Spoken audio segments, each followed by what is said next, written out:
오늘 함께 저희 보실 하나님 말씀 사도행전 2장 40절부터 42절까지 말씀입니다. 신약성경 190페이지 사도행전 2장 40절부터 42절까지 말씀입니다.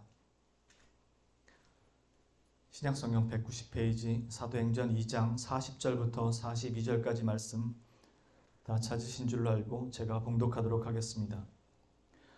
또 여러 말로 확증하며 권하여 이르되 너희가 이 패역한 세대에서 구원을 받으라 하니 그 말을 받은 사람들은 세례를 받으매 이 날에 신도의 수가 3천이나 더하더라. 그들이 사도의 가르침을 받아 서로 교제하고 떡을 떼며 오로지 기도하기를 힘쓰니라. 아멘. 계속해서 우리가 사도들의 가르침에 대해서 배우고 있습니다. 지난 주에는 예수님의 가르침을 받았던 사도들이 교회에게 그 가르침을 전하고 알렸고 또 교회가 세상의 악과 사탄의 모든 회방으로부터 견고하게 세워질 수 있도록 성경을 기록해서 교회를 통해 가르쳐지고 전해지고 또 더 잘 보존되도록 했다고 말씀을 드렸습니다. 그리고 그리스도께서는 이 교회를 위해 가르치는 장로를 세우게 하셨고 그들이 오늘날의 목사와 교사, 즉 신학자들이라고 말씀을 드렸습니다.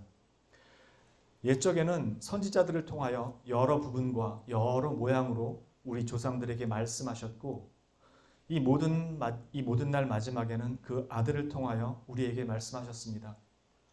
그리고 사도들은 그 아들의 복음을 통해 오늘날에도 계속해서 하나님을 전하고 증거합니다.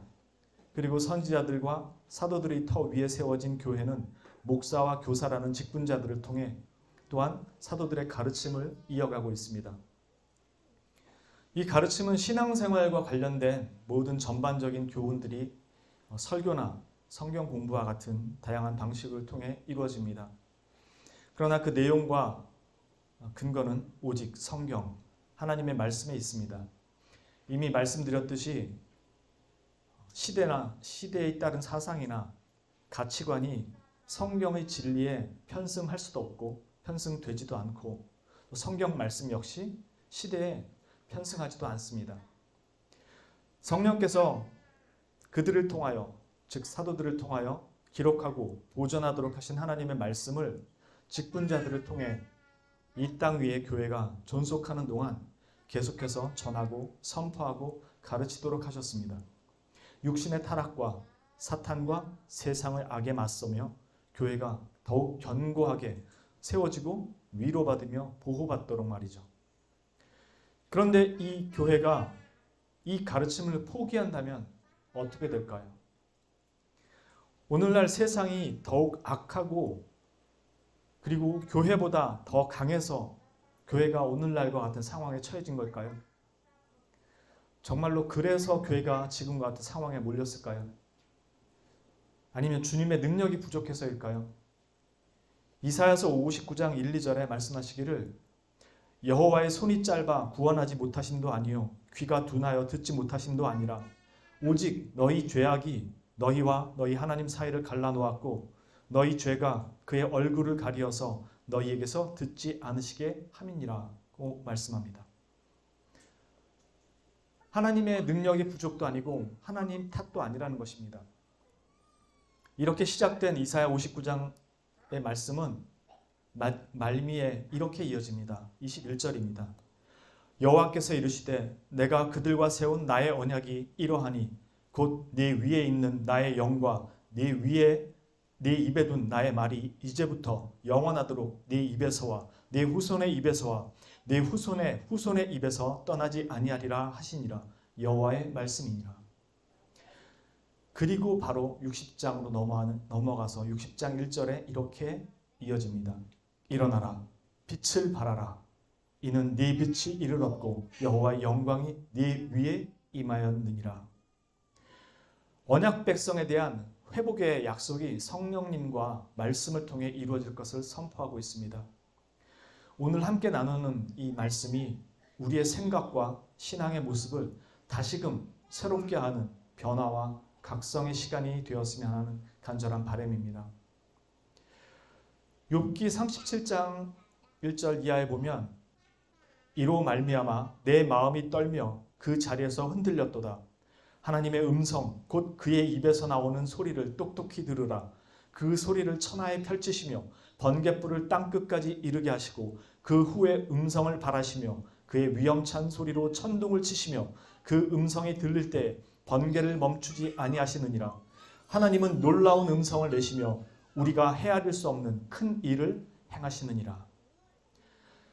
하나님의 말씀의 권능과 이 위엄에 찬 선포를 천둥과 번개, 우레 같은 것으로 묘사하고 있습니다. 이런 하나님의 권능과 위엄의 모습은 구약에만 국한되지 않습니다. 계시록 4장 5절에 가면 하늘에서의 예배에 대한 모습을 표현하는데 보좌로부터 번개와 음성과 우레소리가 나고 보좌 앞에 켠 등불 7이 있으니 이는 하나님의 7 영이라. 이런 표현들은 심판주로서의 하나님의 권능과 위엄을 나타내주는 모습입니다. 동시에 또한 하나님의 말씀이 선포될 때 위엄을 보여주는 것이기도 합니다. 이런 하나님의 권능과 위엄이 잘 드러난 것 중에 하나가 시내산 언약이죠.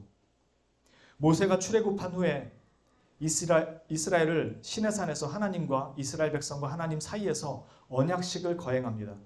그때 출애굽기는 이렇게 묘사합니다. 출애굽기 19장 16절입니다. 셋째 날 아침에 우레와 번개와 빽빽한 구름이 산 위에 있고 나팔 소리가 매우 크게 들리니 진중에 있는 모든 백성이 다 떨더라. 거의 동일한 표현을 쓰고 있습니다. 그런데 이스라엘이 시내산에서 하나님과 언약을 맺을 때 그 위엄에 놀라고 두려워서 떱니다. 그래서 자신들은 산에 가까이 가지 못하겠다고 얘기하면서 모세, 당신이 대신해서 하나님의 말씀을 전해달라고 말합니다. 출애굽기 20장 18절 19절의 말씀입니다. 뭇 백성이 우레와 번개와 나팔 소리와 산의 연기를 본지라 그들이 볼 때 떨며 멀리 서서 모세에게 이르되 당신이 우리에게 말씀하소서 우리가 들으리이다. 하나님이 우리에게 말씀하지 말게 하소서 우리가 죽을까 하나이다. 하나님이 자신과 그들 사이에 중재자로 세운 모세를 통해 대언해 줄 것을 이스라엘 백성이 요청합니다. 이스라엘 백성이 하나님의 말씀을 직접 듣는 것이 두려워서 모세를 세웠지만 그렇다고 하나님의 권위와 권능과 위엄이 사라진 것은 아니었습니다. 하나님의 말씀을 거스른 자들은 광야에서 다 죽었습니다. 말씀을 대신 전한 사람은 모세였지만 그 말씀의 권위는 여전히 하나님의 권위였기에 하나님의 말씀을 거스른 자에 대해서는 하나님께서 그냥 두시지 않으셨습니다. 이스라엘의 광야 교회를 지키기 위해서 하나님의 말씀에 대한 권능과 위엄을 분명히 보이셨고 알리셨습니다. 그것은 말씀을 순종하는 자들에게는 자비와 긍휼의 영광을 보이신 것이었고 거스르는 자들에게는 공의의 심판의 영광을 나타내신 것이었습니다. 그리고 이제 우리의 유일한 중보자 되시는 그리스도로 말미암아 하나님 앞에 우리는 담대히 나아갈 수 있게 되었습니다. 더 이상 이스라엘이 느끼는 것 같은 그런 두려움을 가지지 않아도 되게 되었습니다. 우리는 그리스도 안에서 하나님과 화목하게 되었기 때문입니다. 그러나 그게 우리가 하나님과 화목하게 되었다는 것이 더 이상 하나님의 말씀은 권능도 없고 위엄도 없다는 뜻인가요? 우리가 그리스도 안에서 하나님과 화목하게 되었다는 것이 하나님의 말씀에 대해서 더 이상 두려워하지 않아도 되고 경외하지 않아도 된다는 말인가요? 하나님의 말씀은 구약의 시대처럼 더 이상 우레와 번개와 천둥과 나팔 소리로 진동하며 권능과 위엄으로 임재하지 않으신다는 뜻인가요? 신약의 교회에 와서는 말씀의 봉사자로 목사와 교사의 직분을 두도록 하셨습니다. 저는 지금 목사 말 우습게 알지 말라고 이야기하는 것이 아닙니다. 만일 목사가 정치 이야기나 하고 돈 이야기나 하고 있다면 오히려 그 목사가 하나님께 징계를 받아야 마땅하겠죠. 그러나 여러분이 목사 개인의 생각과 말이 아닌 그에 의해서 선포되고 있는 하나님의 말씀을 통해서 하나님의 이런 우레와 번개와 나팔 소리 같은 임재를 경험할 수 있다면 그것은 정말 복된 일일 것입니다. 그리고 그것을 경험하는 분들은 참으로 은혜의 자리로 나온 자들이고 시편 말씀대로 복 있는 사람들일 것입니다. 그러나 애석하게도 오늘날에는 이런 일들이 많지 않는 것 같습니다. 더 이상 강단에서 선포되며 증언되며 가르쳐지는 말씀들이 하나님의 말씀으로 받는 경우가 드문 것 같습니다. 이 선포되는 말씀 가운데 우레와 번개처럼 온 세상을 흔드는 그 능력과 권능과 위엄의 말씀으로 인식하는 경우가 별로 없는 것 같습니다. 그것은 더 이상 하나님의 말씀을 하나님의 말씀 그대로 받아들이지 않는 세대가 되어가고 있기 때문에 그래 보입니다. 만일 정말 그것을 하나님의 말씀으로 받았다면 우리가 그런 식으로 신앙생활을 자기 중심적으로 할 수는 없을 것입니다. 많은 사람들이 교리도 알고 싶어하고 또 재밌게 생각하기도 하지만 대부분은 말씀에 대한 사모함이라는 것이 말씀에 대한 지적인 충족과 만족일 뿐이지 하나님과의 깊은 관계 형성이 아닙니다. 바른 성경 공부와 말씀의 이해와 믿음이라면 그 결과는 하나님을 향하게 되고 하나님과의 그 관계를 통한 사랑의 깊어짐이 일어나게 됩니다. 그래서 하나님의 말씀을 말씀 그대로 받아들일 수 있게 되어 갑니다. 마치 연인들 사이에서 서로에 대한 애정이 깊어질수록 상대방에 대한 신뢰와 사랑이 깊어지듯이 하나님의 말씀에 대한 참된 충족과 만족이 일어나면 그것은 하나님을 알아가고 그로 인해 쌓이는 사랑의 깊어짐이 지적 만족이 되는 것이 아니기 때문입니다. 단지 지적 만족에만 머무르는 것이 아니기 때문입니다. 그래서 오늘날에는 이런 지적 만족을 위해 교리도 배우고 성경도 배우지만 정작 하나님의 말씀을 그대로 받아들이고 믿음으로 신뢰하고 그대로 지키며 살아가는 사람은 극히 적습니다. 믿는 자들 중에서도요. 그러니 말씀의 능력을 맛보지도 못하고 경건의 모양만 있지 능력을 보기가 쉽지 않습니다. 오히려 이렇게 신앙생활하는 사람이 어떤 면에서는 더 어리석어 보이기까지 합니다. 오늘날 사람들은 말씀을 들어도 전부 자기 방식으로 재해석해버립니다. 오늘날의 현실 속에서 자기 방식대로 재해석하는 것입니다. 아니면 자기가 바라는 것만 취사 선택해서 받아들이고 원하는 것에만 아멘이라는 식으로 자기 중심적인 신앙을 가지게 됩니다. 그리고 이런 식의 말씀에 대한 수용은 계속해서 자기 중심적인 누적이 되어서 어떤 말씀을 들어도 자기 중심적이고 자기 방식으로 수용하고 해석하려고 합니다. 그래서 서로 교제하며 떡을 떼고 말씀의 교제를 나눌 때도 이런 분들은 언제나 자기 중심적인 생각 속에서 만들어진 하나님, 자기 관점에서만 해석된 하나님만 나누려고 합니다. 여기에서 선포된 말씀과 함께 역사하신 하나님이 아니라 내 중심적으로 해석해서 증언하고자 하는 하나님만 남게 되는 경우가 생긴다는 것입니다. 그래서 나를 돌아보게 하시고 변화시키시며 새롭게 하시는 하나님보다는 나를 도와준 하나님, 내 소원을 들어준 하나님, 나의 일을 성사시키고 이루신 하나님, 내 기도를 들어준 하나님, 나를 들어서 사용하신 하나님과 같이 온통 이야기의 주어와 목적어는 나, 내가, 나를 이런 것들이 되고 하나님은 보호와 수식어만 되게 됩니다. 나를 돌아보게 하시고 변화시키시고 새롭게 만드신다는 증언의 의미는 하나님이 주어고 나의 행위는 다 수동태였다라는 것을 의미합니다. 돌아보게 만드셨고 변화시키셨고 새롭게 하셨지 내가 한 것이 아닙니다. 이것을 가능하게 하신 분이 하나님이시고 하나님은 그분의 말씀을 가지고 자기 백성을 새롭게 하십니다. 현상을 고친 게 아니라 변하지 않는 일상에서 변하지 않는 나의 상황 속에서 내가 변하게 만드신 것입니다. 하나님의 능력이 나를 바꾸고 있는 것입니다. 그래서 사람들은 하나님의 말씀을 믿는다고 하면서도 그것을 그대로 온전하게 받아들이지 못해서 그게 나의 삶과 진짜로 무슨 상관이 있느냐, 현실적인 이야기를 해달라라는 식의 말씀을 많이 합니다.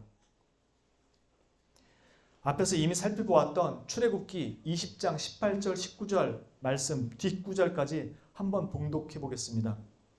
뭇 백성이 우레와 번개와 나팔 소리와 산의 연기를 본지라 그들이 볼 때 떨며 멀리 서서 모세에게 이르되 당신이 우리에게 말씀하소서 우리가 들으리이다. 하나님이 우리에게 말씀하지 말게 하소서 우리가 죽을까 하나이다. 모세가 백성에게 이르되 두려워하지 말라. 하나님이 임하심은 너희를 시험하고 너희로 경외하여 범죄하지 않게 하려 하심이니라. 단지 범죄하지 않기만 하는 것이 아니라 하나님에 대한 절대적인 신뢰를 가지도록 하신다는 것입니다. 하나님을 경외하고 두려워할 줄 알며 동시에 하나님을 사랑하는 자들이 되도록 변화시키도록 그 말씀을 선포하고 계시다는 것입니다. 하나님의 공의의 그 심판, 공의의 영광을 볼 수 있어야 나를 향한 자비와 긍휼의 영광을 볼 수 있게 되죠. 하나님의 진노를 모르는데 나를 용서하는 자비와 긍휼을 어떻게 온전히 알 수 있겠습니까? 이것을 볼 수 있어야 하나님을 진실로 사랑하게 되죠. 오늘날에는 현대신학의 영향으로 이런 하나님의 말씀과 가르침에 대해 아주 무뎌졌습니다. 그저 윤리와 도덕적인 생활만 남았지 하나님을 향한 경외와 사랑이 말씀을 통해서 우리 안에 온전히 자리 잡히게 되는 그런 것들은 너무도 희귀한 선상이 되어버렸습니다. 하나님의 말씀을 따라 그래도 지키며 살라고 하며 현실성 없는 사변적인 가르침 설교는 그만하고, 다시 말해서 하나님의 말씀을 따라 그대로 지키며 살라고 하면 그 말씀을 현실성 없는 사변적인 가르침이나 설교라고, 그런 말 그만하고 내 삶, 내 현실부터 이해하는 인간 이해부터 가지라고 이야기합니다.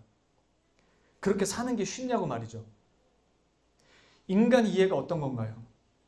사는 게 팍팍하고 힘들고 만만치 않고 치열하게 박터지게 살아야 하는 이런 현실 속에 놓여있는 성도의 삶을 이해해달라는 그런 말씀을 하시는 건가요?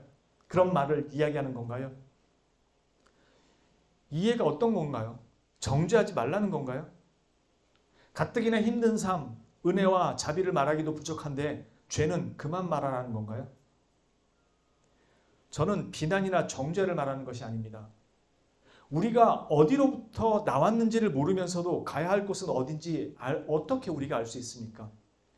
애굽 땅에서 나왔으니까 가나안 땅으로 간다라는 것이 어떤 의미를 가지는지 우리가 이해를 하게 되는 거지, 우리가 나온 땅이 애굽 땅이 어떤 곳인지를 모르면 가고자 하는 가나안 땅이 어떠한 곳인지도 이해를 할 수가 없다는 뜻입니다. 이 인간 이해를 해달라고요. 제가 한번 여러분께 여쭤볼까요? 여러분은 지금 몇 년이나 그런 힘든 생활을 하고 계십니까?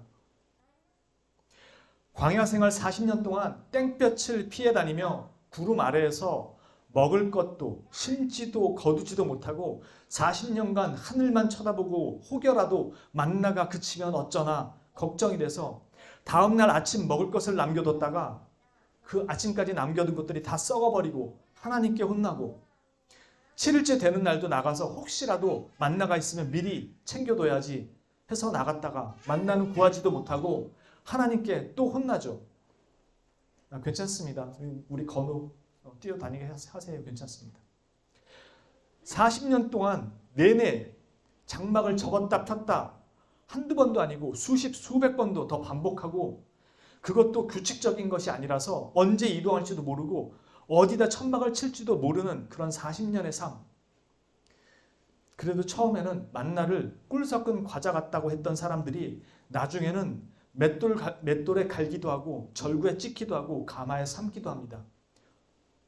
40년 동안 그걸 먹으니 지겨우니까요. 이런저런 방법을 동원해서 요리법을 개발해 보려고 합니다. 그런데도 나중에는 기름 섞은 과자만 갖다 고 합니다.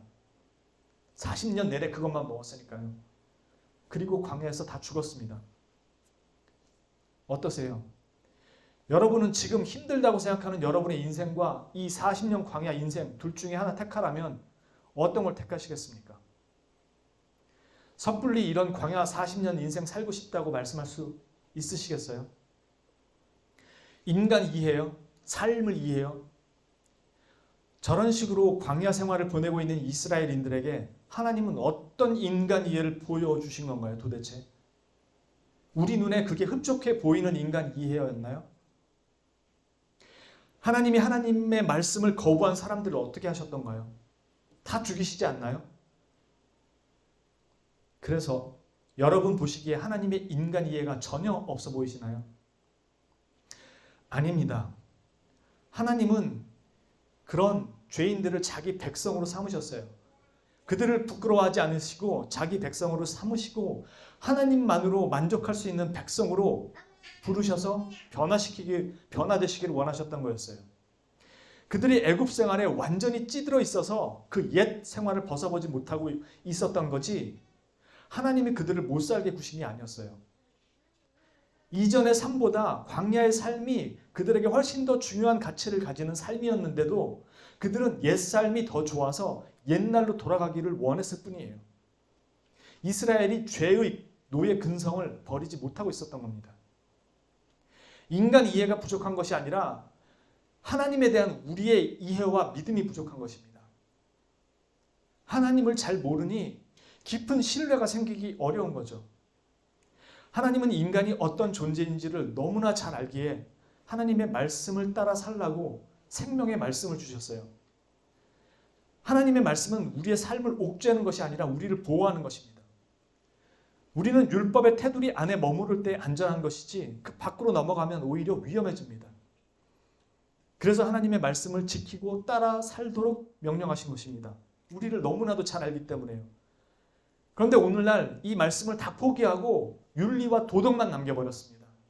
바르게 살고 착하게 살면 그것이 마치 그리스도인인 것처럼 우리에게 선포된 하나님의 말씀이 이 시내산에서 자기 백성에게 줄 때 그 위엄과 권능을 드러내셨던 말씀으로 받는 경우가 거의 없어져 버렸다는 것입니다. 그냥 막연한 윤리 도덕 정도로 생각하고 그냥 내가 따라 살면 좋은 정도로 생각하지 두렵고 경외하는 마음으로 받아들여야 될, 지켜야 될 하나님 말씀으로 그렇게 선포되는 말씀으로 받아들이고 살아가는 경우가 거의 없게 돼버렸어요. 우리는 우리 스스로가 하나님의 말씀에 완전히 붙들리지 못해서 그 말씀의 능력과 위엄을 잘 모릅니다. 이스라엘은 10가지의 이적을 경험하고 출애굽했어요. 그리고 홍해 앞에 설 때까지 하나님은 낮에는 구름 기둥으로 그늘을 만드셨고 밤에는 불 기둥으로 추위를 견디게 하셨고 애굽 군대와 짐승들로부터 이스라엘을 보호하셨어요. 그런데 홍해 앞에 와서 그들이 눈을 들어 본 것은 애굽 군대지 구름 기둥과 불 기둥이 아니었어요. 철저한 자기 중심성으로 인해 그들이 경험한 것은 모두 기억에서 사라지고 눈앞에 걱정과 불안과 두려움만 보이는 거죠. 그리고 놀라운 기적 속에 홍해를 건너 이제 시내산에 도착하고 시내산 언약을 세우는 그들 앞에 어미하신 하나님의 임재가 있습니다. 말씀을 주시는 그 자리에 하나님의 권능과 위엄이 영광스럽게 나타났습니다. 감히 직접 그 말씀을 듣는 것조차도 두려워서 모세에게 대신 전해달라고 한 것입니다. 저는 모세도 아니고 중보자는 더더욱 아닙니다. 그냥 말씀의 봉사자로 부름받은 직분자일 뿐입니다. 그럼에도 불구하고 이 강대상 위에서 강단에서 말씀을 선포할 때 제 뒤에 임재하시고 함께 하시는 하나님이 안 보이시나요? 그 말씀이 안 들리시나요? 강단 위에서 전하고 선포하는 이 하나님의 말씀에서 우레와 번개와 천둥과 나팔 소리 같은 것을 들으실 수 있으십니까? 만일 여러분을 깨우고 여러분의 심장을 힘차게 박동하게 하고 뜨거움으로 끓게 하는, 그리고 안타깝고 애끓게 하는 회개를 이끄는 그 소리가 들린다면 여러분은 정말이지 복을 받은 사람입니다. 그러나 대부분은 그 소리를 듣지 못합니다. 더 이상 하나님의 소리를 그렇게 받지도 않고 철저한 자기 중심적인 사고로 성경을 보려 하기 때문입니다. 하나님께서는 시내산에서 그랬던 것처럼, 그리고 훗날 계시록에서 말씀에서도 나타날 그 모습처럼 오늘날에도 하나님의 말씀이 선포되는 그 자리에서 동일하게 우레와 번개와 천둥과 나팔 소리로 우리들의 눈과 귀를 여시고 심장을 박동치도록 하십니다. 내 눈과 귀가 닫혀서 깨닫지도 못하고 그 말씀에 완전히 붙들리지도 못하고 그 말씀을 그대로 받아들이지도 못해서 온전히 믿음으로 그 생활을, 그 풍성함을 누리지 못하고 있을 뿐입니다. 이것을 벗겨달라고 하나님 앞에 기도해야 되겠죠. 먹고 사는 것보다 훨씬 더 우선하는 것, 나의 무관심과 무지와 교만을 벗겨내시고 하나님을 경외하고 그 말씀을 온전히 믿음으로 받아들일 수 있게 해달라고 기도하는 것이 가장 우선이 되어야 되겠죠.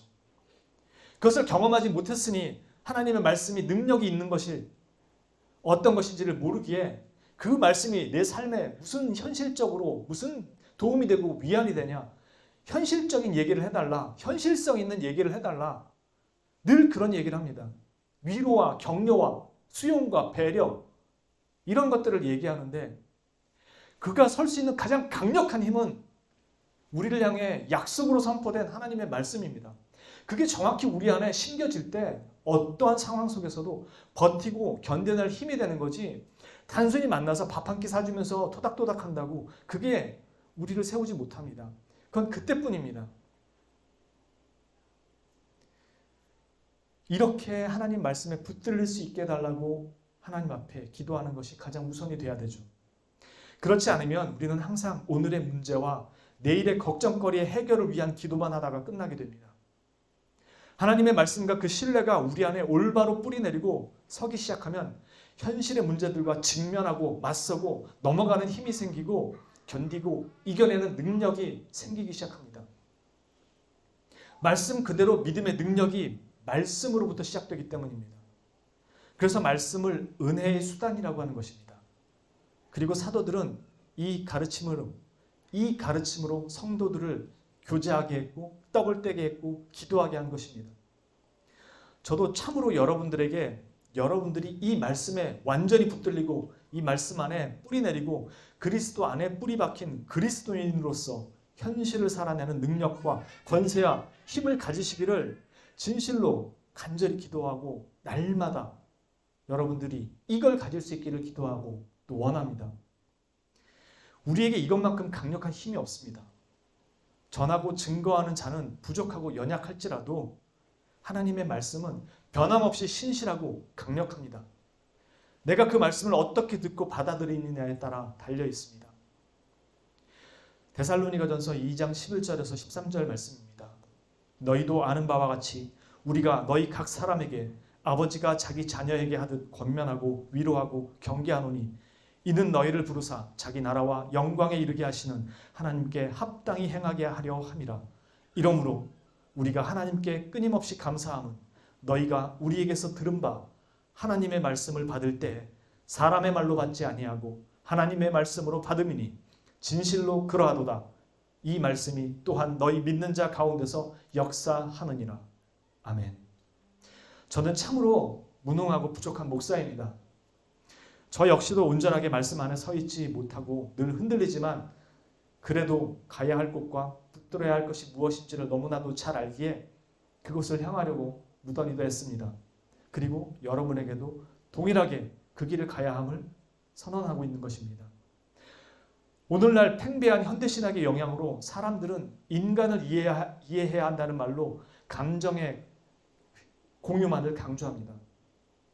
하나님의 능력을 말하지만 전부 자신이 바라는 것들에 대한 응답으로서의 능력을 말할 뿐입니다. 정작 사람을 바꾸고 영육을 강건하게 세우시는 하나님의 살아있는 권능의 말씀에 대해서는 그냥 현실과는 동떨어진 사변적인 것으로 생각하고 비현실적인 것으로 여깁니다.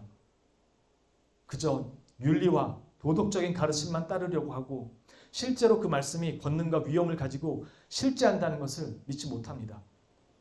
사도들은 예수님께서 지상에서 보이신 하나님에 대한 절대적인 신뢰를 따라다니면서 다 보았습니다. 그리고 그 순종의 끝이 죽음인 것도 보았습니다.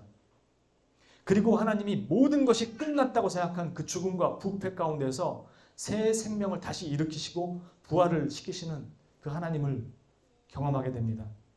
하나님의 말씀은 실제로 이런 권능과 위엄을 가지고 있고 오늘날 우리에게도 동일하게 역사합니다. 선지자와 사도들의 글과 말 속에 이 예수 그리스도의 모든 역사가 실제이고 실제했고 또 지금도 여전히 우리에게 능력과 위엄으로 실제하고 있음을 가르칩니다. 성경을 읽지 않고 믿음과 굳센 믿음을 가질 수 없고 신앙의 성숙도 없습니다. 그래서 말씀과 기도를 은혜의 방편이라고 하는 것입니다. 하나님은 말씀을 통해 우리에게 다가오시고 믿음을 가지게 하시고 신앙이 성숙하게 합니다. 왜냐하면 성경의 인물들의 삶이 우리에게 그것을 가르치고 보이고 있기 때문입니다. 그들에게만 해당된 것이 아니라 오늘날 우리에게도 동일하게 해당된다는 것을 가르쳐주는 것입니다. 그들을 이끄시고 보호하시고 세우시는 하나님의 역사가 그곳에 기록되어 있고 그들의 삶으로 보인 거고 증언한 것입니다. 그들이 우리보다 나은 것이 하나도 없음을 성경이 가르쳐주는 것입니다. 그리고 그 하나님은 언제나 변함없고 신실하고 동일하시며 자기 백성을 사랑하시며 죄인들을 부르사 하나님의 백성으로 삼으시고 그들을 의롭게 만드시고 모든 연약함을 고치시며 자비와 긍휼의 이 영광의 하나님이심을 보이시는 것입니다. 또한 그분을 거역하고 그 말씀을 듣지 않은 자들에게는 심판의 공의의 영광을 또한 드러내시는 것입니다. 이제 우리가 그 길을 그대로 따라가야 하는 자들입니다. 오늘날 현대신학의 교회를 가르치는 그 가르침 말고 사도들이 가르치고 걸어갔던 그 길을 가야 하고 그 가르침을 지켜야 합니다. 그것이 곧 예수 그리스도의 가르침이기 때문입니다. 그리고 그분이 사도들에게 보여줬던 하나님에 대한 절대적인 신뢰의 모습이고 그 말씀에 대한 절대적인 신뢰의 모습이었습니다. 그리고 사도들이 그 제자들에게 그렇게 가르쳤고 그것들이 우리에게 되물려주고 있는 것입니다. 선포되는 하나님의 말씀 속에서 우레와 번개와 천둥과 나팔소리 같은 주님의 음성과 말씀을 들을 수 있는 우리 그언약교회 성도님들이 되시기를 진실로 주님의 이름으로 소망하고 축원합니다. 기도합니다. 거룩하신 주님, 여기서 말씀을 전하는 이 목사는 참으로 죄인이고 부족하고 목사라 칭함을 받기에 남들을 가르치고 주의 말씀을 전하기에 너무나도 부족한 종입니다. 죄인입니다. 그럼에도 선포되고 전파되는 하나님의 말씀은 조금도 변함이 없고 권능과 위엄이 살아있는 참으로 그 우레와 번개와 천둥소리와 나팔소리 같은 권능의 말씀이기에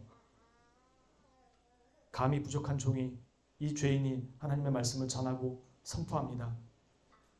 이 모든 자리에서 하나님께서 친히 임재하셔서 각 심령마다 이 말씀을 그 위엄 있는 말씀으로 권능 있는 말씀으로 받을 수 있게 하여 주시고 우리의 삶이 그 말씀을 진실로 그렇게 받고 세상이 말하는 그리고 거짓된 그리고 잘못된 신학이 이야기하는 방향이 아닌 참으로 살아 역사하는 하나님의 말씀을 믿음으로 붙들고 오늘을 이겨보고 살아가려고 몸부림치는 성도들에게 힘과 능력이 되게 하시고 그 말씀을 온전히 가슴 깊이 새기고 신비에 새겨진 살아있는 말씀이 되게 하셔서 오직 주 예수 그리스도를 붙들고 그분의 선포된 말씀을 사모하며 나아가는 살아있는 생명의 영원한 생명을 가진 복된 생명을 가진 사람들의 삶이 될 수 있도록 인도하시고 지켜주시고 이끌어 주시옵소서.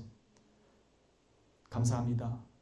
사랑하는 우리 구주, 우리의 유일한 대속주 되시는 구주 예수 그리스도의 이름으로 감사드리며 기도합니다. 아멘.